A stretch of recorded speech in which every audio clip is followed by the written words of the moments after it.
What is going on, you guys? Welcome back to another video. I know it's been a little bit since I posted. I've been a little bit busy with school and whatnot, but we are back and we do have some goodies that we just received. As you can see, one is a foam cannon because my foam cannon broke, so I ordered a new one.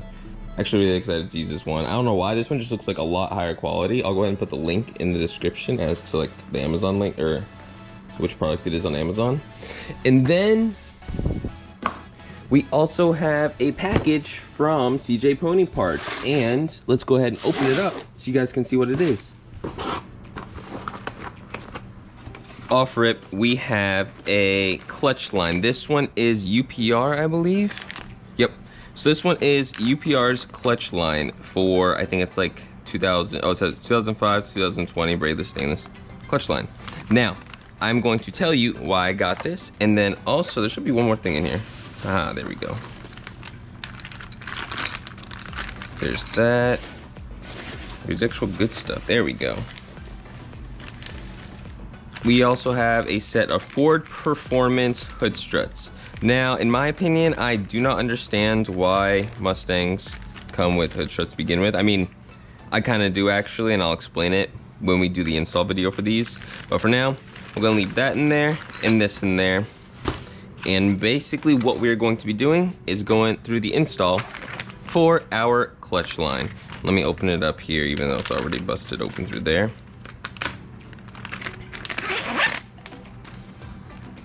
Wow, it even comes with new O-rings. That's actually really nice. I've had a Steeda line before, and I had Ford Performance line before. The Ford Performance line, I don't see it worth spending all the money for it. So I mean, that's really up to you guys if you want it to spend the money on it or not. But this one seems just like the Steeda one, and it seems like it'll work perfectly fine. So I mean, I don't know what the issue is. But the Ford Performance one, it is a little bit like more shaped and more perfect, so the fitment on it is just like directly there. As you can see with this one here, the line's flexible, so it could bend however you want it to. That's mainly the only difference. So if you want to save yourself like $200, go for it. It'll be no different. But let's go ahead and get the car jacked up and start with this install here. All right, so we have our braided UPR line here. All we need now is just a couple wrenches. So it looks like a 13 maybe. I was way off, like a 15. 15 and a, this one 13? Yep, 13. So 13 and a 15. Let's go grab our 15 here. And all we're gonna be doing is we're just gonna be tightening basically the top portion to the main portion of it. Now UPR doesn't say that you have to add anything to it, so I think we're all right on that aspect of it, but basically all we gotta do is just tighten this line down.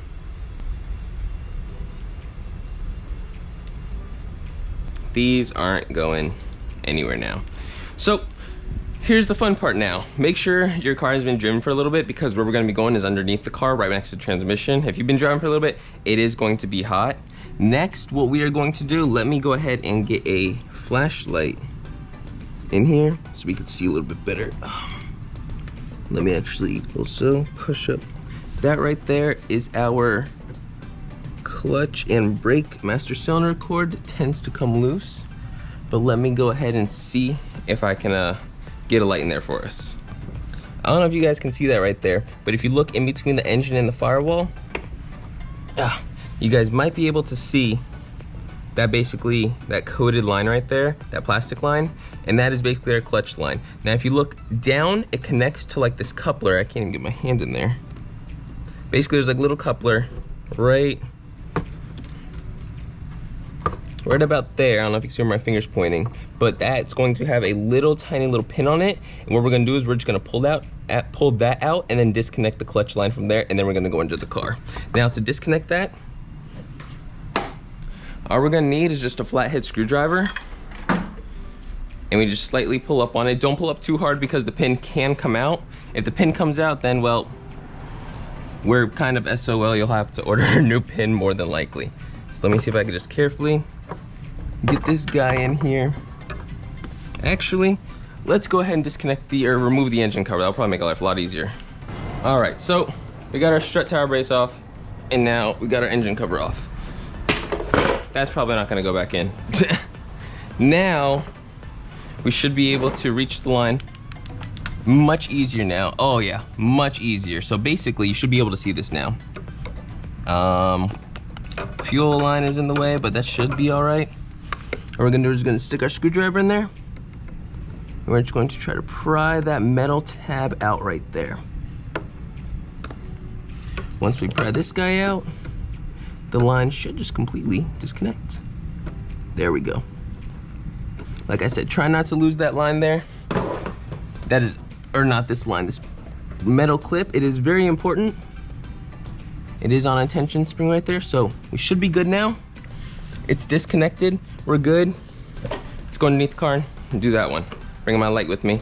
I actually broke my light right there. I don't know if you can see it. Now what we're gonna do, come under the car. We're just going to find where that line is running to. It should be right around here somewhere. If we look straight up, so yeah, if we go by the headers here, follow that line straight up right there, you can see the kind of metallic color going on the clutch line. And right here, right in between there, you can see our clutch line. Now all we're gonna do, there's that metal tab right up on there again. All we're gonna do is we're just gonna disconnect that. So let me go and do that. So now let's see here. If you have a longer screwdriver than mine, that works out even better. Or at least something pointier like a pick or something. Oh, we got some movement on it. All right, now we got that clip disconnected. Here comes the easy part now. We're just gonna go back up top and disconnect our clutch line and see if we can actually pull it out. Oh, let me see actually if I could pull it out from here. Keep your face from away from underneath here, because it is probably going to start leaking brake fluid. So I'm just gonna push up on the line. Yep, and there goes some brake fluid dripping out right there. Oh, we got a lot of brake fluid dripping out right there.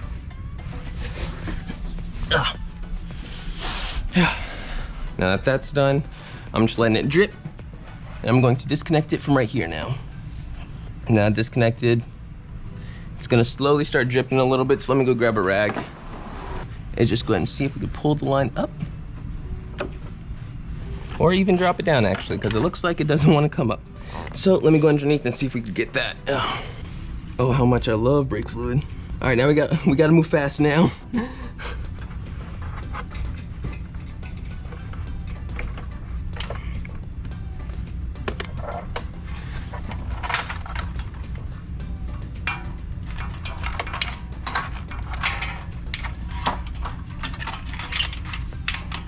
There we go.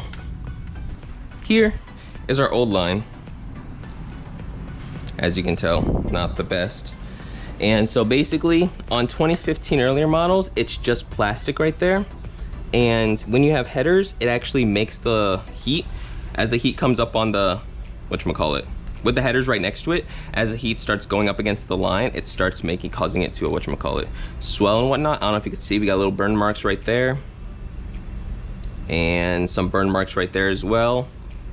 So this definitely gets affected when you have headers on the car, which is why we're gonna be switching to this one. Stainless braided line. If you wanna wrap this up, you can. I don't feel like there's any need to though. So all we're gonna be doing now is just basically reversing what we did. Put this one into the master cylinder first, and then we could drop it down into our, transmission. So let's go ahead and do that before we start making more of a mess than we need to.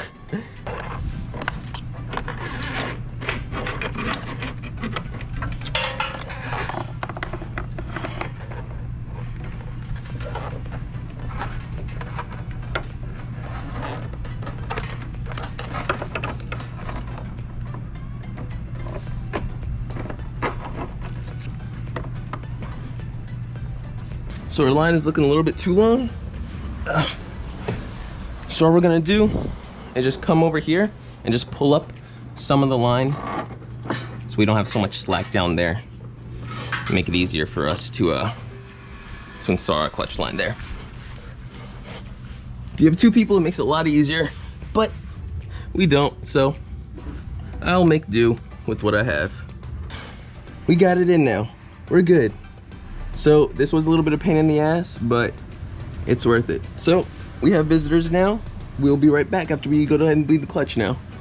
All right guys, so a little bit of an update here. We went ahead, tried getting one side of this in, but what I ended up finding out is that this side right here is larger than this side. So what that basically means is that the line isn't gonna work. And a little upset because of how much brake fluid I lost trying to get this thing in. It's all right. I went in and packaged it away. I put the original one back in. I'm gonna be going ahead and I'm probably gonna order the Steedo one now because this is the UPR one and I don't want to end up going through the same issue again. So either the Steedo one I'm gonna order or Black Friday's coming up. Might as well just see if I can find one on sale for then as well. So no biggie there. Instead, we went ahead and we washed the car, got Venom all cleaned up as it starts raining too, of course. That's usually how it always happens. But what we still have here is we do still have the hood struts that we also are gonna be putting on as well. So we're gonna get all that taken care of for next time. But for now, this is basically a big fail. Once again, I swear, this always happens with me. Can't get the clutch line in, so basically now we're just stuck here. And had to hose down the engine bay because I thought that the clutch line was in, and as I'm bleeding the clutch pedal, it started, the whole thing just shot everywhere, clutch fluid everywhere. It was, oh boy, it was a mess. Now I gotta go to the store, get me some brake fluid because, well, forgot to pick that up. That's my fault though. But anyways, guys, that's gonna be it for today's video. We gotta go to Home Depot. I gotta get a longer line for my pressure washer because I washed the car and I found out that my pressure washer, basically like hose, was too short, so I can't go around the entire car with it. So we're gonna do that. Also gonna get me some new tools as well, so we're gonna go to Home Depot, probably just go shopping really. Other than that, guys, thank you so much for watching this short little clip, and future reference, I'm kind of done with UPR with that kind of stuff. When it comes to suspension, that's a different story. With that stuff, there was no reviews on it. I thought you can't mess that up. So, oh well, you live and you learn, it's all right. But definitely not gonna be ordering that again. If you guys wanna try it out, let me know in the comments. If I did something wrong, then please let me know. Something that I did notice was that if I flip the line around, this side still fit into the master cylinder and this side wouldn't go into the clutch, or the transmission, I mean. So I don't think it's me personally. It could be me still. I think it could be the line because the fact that I flipped the line around, trying to get in, still don't work. Yeah, I don't know if that's just me. Other than that, guys, if you have any questions, comments, concerns, or just input in general, please feel free to let me know. Leave a comment in the comment box down below, and I will see you guys next week when we go ahead and install the hood struts for the car. Thanks, guys.